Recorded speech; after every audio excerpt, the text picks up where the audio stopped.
আসসালামু আলাইকুম। দ্বিতীয় শ্রেণীর প্রিয় শিক্ষার্থীরা, আজকে তোমাদের সামনে আলোচনা করব তোমাদের প্রাথমিক গণিত বইয়ের গুণ ও ভাগের সম্পর্ক অধ্যায় থেকে পেজ 78, 79, 80 এবং 83 পৃষ্ঠার অঙ্কগুলো। এই বড় বড় অঙ্কগুলো কিভাবে একেবারে সহজে দুই এক লাইনের ভিতরে সমাধান করা যায় সেটা আমরা আজকে শিখবো।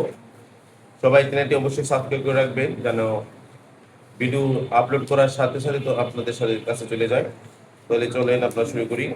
পেজ নং 78 দেখি কি অঙ্কটা আছে। তাহসিনের 40টি রং পেন্সিল ছিল, সে পেন্সিলগুলোকে সমান 5 ভাগে ভাগ করলো এবং রাতুলকে 2 ভাগ দিল। রাতুল কয়টি পেন্সিল পেল? এটা আমরা শর্টকাটে কিভাবে করব? একদম লাস্ট লাইনটা থেকে দিয়ে লিখবো রাতুল পেন্সিল পেল। রাতুল পেন্সিল পেল। রাতুল পেন্সিল পেল। প্রথমে একদম লাস্ট লাইনটা আমরা লিখবো রাতুল পেন্সিল পেল। তারপর দেখবো আমরা কি করছে। তাহসিনের 40টি পেন্সিল ছিল, আমরা 40টা লিখলাম। তাহসিনের 40টি পেন্সিল ছিল, আমরা এখানে 40 লিখলাম। তারপর এই 40টা পেন্সিলকে 5 ভাগে ভাগ করছে। কয় ভাগে ভাগ করছে? 5 ভাগে। সেজন্য আমরা 5 দিয়ে ভাগ করছি। যেহেতু 5টা ভাগ করে 2 ভাগ দিছে রাতুলকে, এজন্য 2 দিয়ে আবার গুণ করব। আমি আবার বলি, পেন্সিল ছিল 40টি, এই 40টা পেন্সিলকে 5 ভাগ করছে, এজন্য আমরা 5 দিয়ে ভাগ দিলাম। আবার রাতুলকে দিছে 2টা ভাগ, এজন্য আমরা 2 দিয়ে গুণ দিলাম। এবার 40কে 5 দিয়ে ভাগ করলে হয় 5 8 40, 8 হয় এই গুণের গুণ, এই 2 2, এই যে এটা ভাগ করলে যা হয় তা লিখবা। 40কে 5 দিয়ে ভাগ করলে হয় 8, এই দুইটা মিলে 8 হয়ে গেছে। পরে এই গুণের গুণ, এই 2 2, এই লাইনটা আমরা কমপ্লিট করব। 40কে 5 দিয়ে ভাগ দিলে 8, এই দুইটার পরিবর্তে আমরা 8 লিখব। আর এই গুণের গুণ দিব, এই 2 2 লিখব। এবার 8 এর সাথে 2 গুণ করলে হয় 8 2 16টি। তাহলে রাতুল পেন্সিল পেল 16টি। বুঝছো? শেষ, এটাই অঙ্ক। এবার আমরা চলে যাব 79 পেজ। দেখো 79 পেজে কি বলছে। তুষারদের বিদ্যালয়ের অনুষ্ঠানে 20 জন অতিথির প্রত্যেককে একটি করে কলম দেওয়া হবে। তৃষা 120 টাকা খরচ করে 20টি কলম আনলো। শিক্ষক পরে তাকে আরো 5টি কলম কিনতে বললেন। তাহলে আরো কত টাকা লাগবে? মানে পরবর্তীতে যে কলমগুলো আনছে 5টা কলম, এই 5টা কলম আনতে কত টাকা লাগবে সেটা বের করবো। প্রথম যে কলম কিনছে ওইটা না, পরবর্তী যে 5টা কলম কিনছে ওই 5টা কলম কিনতে তার কত টাকা লাগবে। তাহলে লিখবো আরো টাকা লাগবে। আমরা আগে 5টা কলমের দাম বের করতে হলে একটা কলমের দাম বের করতে হবে। কটা দাম করতে হবে? 5টার দাম বের করতে হলে কটা দাম বের করতে হবে? একটার দাম। তাহলে দেখো 20টি কলম কিনছে 120 টাকা দাম। 20টি কলম কিনছে 120 টাকা দাম। তো 120 দিয়ে যদি আমরা একটার দাম বের করতে চাই, 20টার দাম থেকে যদি আমি একটার দাম বের করতে চাই, তাহলে যত দাম মোট দাম কি আমি যতটা কলম কিনছি সব দিয়ে ভাগ দিতে হবে। অর্থাৎ 20টি কলমের দাম যদি 120 টাকা হয়, একটি কলমের দাম হবে কম, ভাগ নিচে এক করে তোমার জন্য ভাগ করতে হয়। তাহলে 20টি কলমের দাম হলো 120 টাকা। আমরা আগে একটার দাম বের করব। একটার দাম বের করতে হলে 120 কে আমরা 20 দিয়ে ভাগ করব।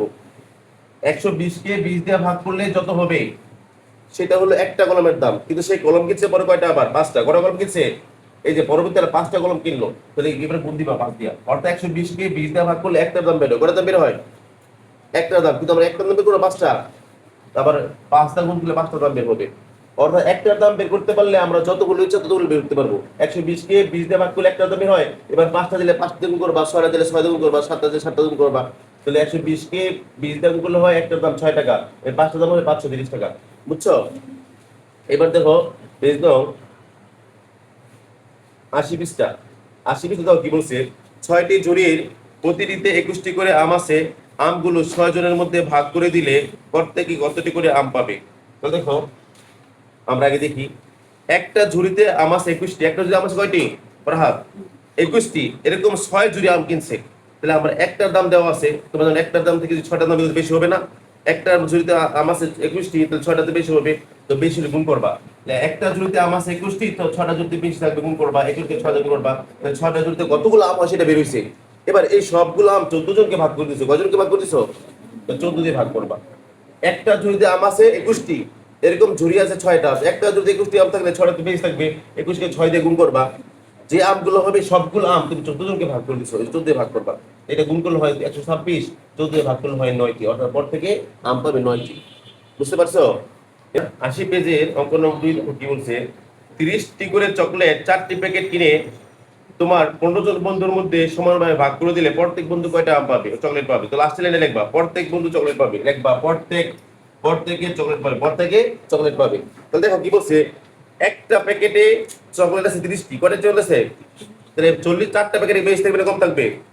আগে প্রশ্ন ভালোভাবে পড়বা। একটি প্যাকেটে দেখো 30টি করে চকলেট, 4টি প্যাকেট, মানে 30টি করে মানে কি একটা প্যাকেটে 30টা, এরকম প্যাকেট আছে 4টা, কটা প্যাকেট আছে? তাহলে একটা প্যাকেটে 30টা থাকলে 4টা বেশি থাকবে না কম থাকবে? বেশি। তাহলে দেখো একটা প্যাকেটে আছে 30টি, তো 4টাতে বেশি থাকবে, তো গুণ করবা।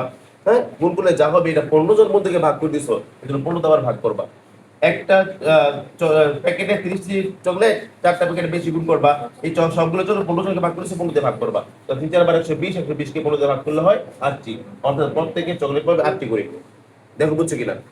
সবগুলো বুঝতে পারছো?